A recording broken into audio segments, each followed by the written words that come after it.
We will now use Flow 5-axis to machine one of the fillets. With tool axis control oriented to a point, select Tool Paths and select Flow again. Select Tool and select Library Tool. Click on Filter. Make sure ball end mill is the tool type and set the tool diameter to equal 3/16 and press OK. Select the 3/16 ball end mill and press OK. Enter the comment, finish the fillet surfaces using Flow 5-axis with tool axis control set to a point. Select Holder.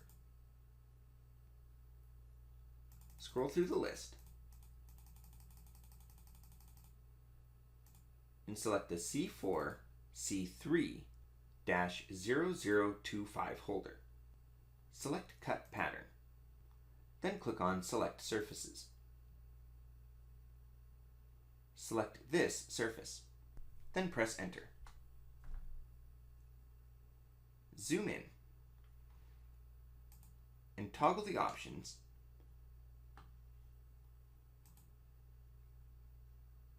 until your arrows match the configuration shown on my screen. Press OK. Select Tool Axis Control. Change Tool Axis Control to Point. Then click on Select.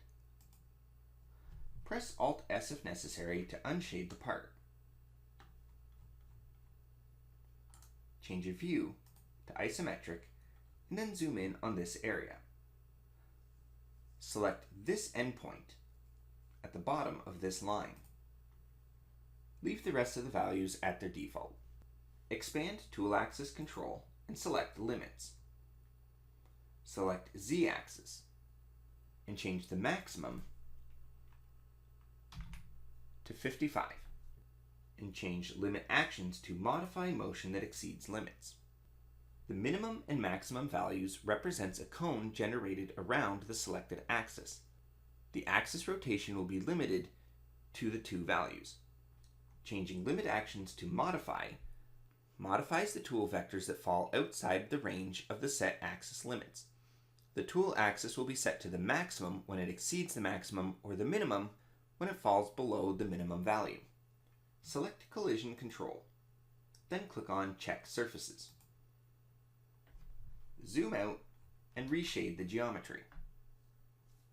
Select these two surfaces. Then press Enter. Select Linking Parameters. Make sure clearance is enabled and set to 4, retract is enabled and set to 2, feed plane is set to 0.1, keep tool down within is 300% of tool diameter. Expand linking and select Entry Exit. Change the direction to right for both entry curve and exit curve. Select Safety Zone. Make sure it's enabled. And the value should be set from the previous operation. Select Define Shape. Make sure it's set to cylindrical. Axis is set to Z. And the radius is set to 5.5. Press OK. Then press OK to generate the operation. Backplot the operation.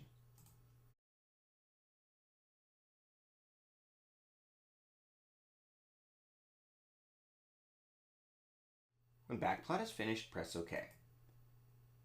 Toggle the toolpath display off.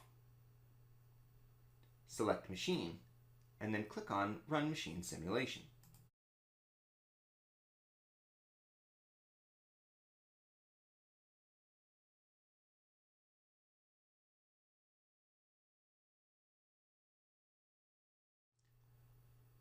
Change your view to isometric and run the simulation.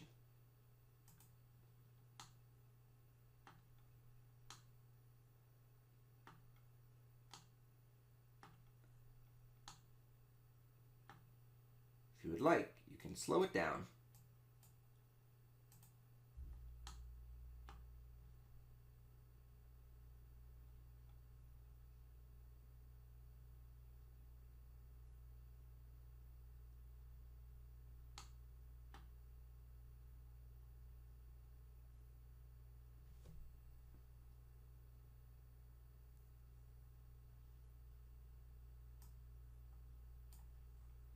There should be no collisions reported.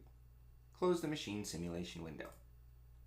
Return your view to isometric.